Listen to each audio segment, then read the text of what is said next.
So as the story marches forward to its end of the season for Genius Prince, so does kind of the surrounding characters around Prince Wine. So one of the things I've been saying from the beginning, and I'm sure you have as well while watching this, is Prince Wine is playing 4D chess, right?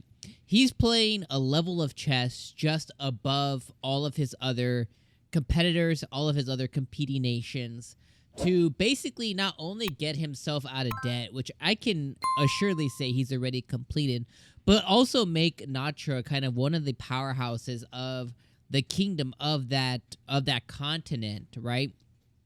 And as he has continued to play 4D chess, this act has been recognized by all of the other leaders kind of around him, right? And they've also tried to play 4D chess. This episode specifically is the most evident of that. Now you have I'm going to call him King G, just like G like good, because I don't know how to say Guardi. I don't know how to say his name, so I'm just not even going to try. That was my best effort right there. So I'm going to call him King G. So King G goes in to invite Prince Wine to his kingdom, and essentially begins this 4D chess of basically making an empty promise to him, not keeping his word, avoiding him, luring him in at last, but working in tandem with that dude named Sanjim, right? Who was basically trying to get 𝐿𝐴TRA and Marleyan, or whatever the hell it is, for them to stop trade with the Empire because of their religious beliefs and versus kind of what the Empire therefore quote unquote represents. But obviously, what they ended up doing was taking all of 𝐿𝐴TRA's stuff, right? So they basically created a trade with 𝐿𝐴TRA to go into 𝐿𝐴TRA, then for their goods to be resold out of 𝐿𝐴TRA, representing as if it was created in 𝐿𝐴TRA, right?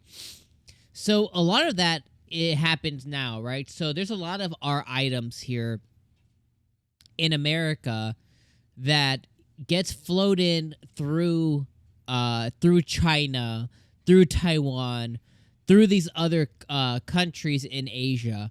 They come back here and they assemble it essentially, right, in America, and then they sold it as an American sold product, but really all of the product is actually made elsewhere. So all the parts, all the production, everything is done elsewhere. It comes over here, and then they just put they put a little tag, made in America, assembled in America, or American produced, back on our tag, and then they sell it out, right? And they do this for a variety of reasons, mostly money related, right? Is if a product is created foreignly, typically it'll be sold at less, just because the way that the trade and commerce and stuff works. And that's not always true. There's differentiations and stuff, but essentially it's like the nuts and bolts of it.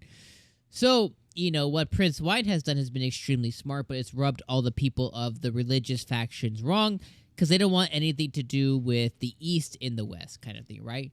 It's West Side versus East Side, you know what I mean? So that's all good and well, and that's exactly what's going on here. But they've been trying to play 4D chess with Prince Wine while they do all of this. Well, comes to find that now Prince Wine has to basically group up with whatever her name is, the blue hair girl.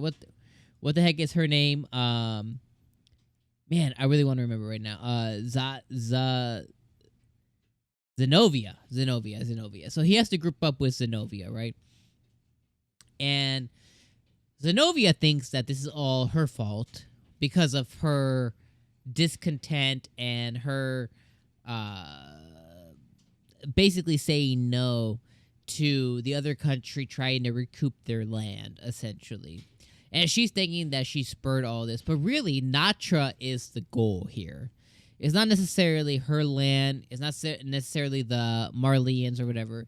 It's 𝐿𝐴TRA. It's Prince Wine. They're the goal, but they're trying to connect the dots, essentially, to get back to him so that they can pull this off. And the King G, as he said in this episode, is also a very hungry man for war. He enjoys war and battles. and he enjoys overcoming impossible foes, or very talented foes, as he would name it. And Prince Wein seems to be the most delectable course on the menu at this time. So he wants to go after Prince Wein to satiate the beast within, as he would describe it, which I think is pretty cool. You know, I think it's a cool concept, right? So they're going to go and attempt to pull this off. Hopefully Prince Wein can pull it off as we, march into next episode. And then the last couple things I want to touch on real quick is I laughed my ass off this episode when Prince Wein completely got distracted by all the delicious food. I mean, they had like salmon, like little like salmon eggs there, salmon roe. They had like a big old pig, like he got totally sidetracked, so much so that his belly was just like ginormo.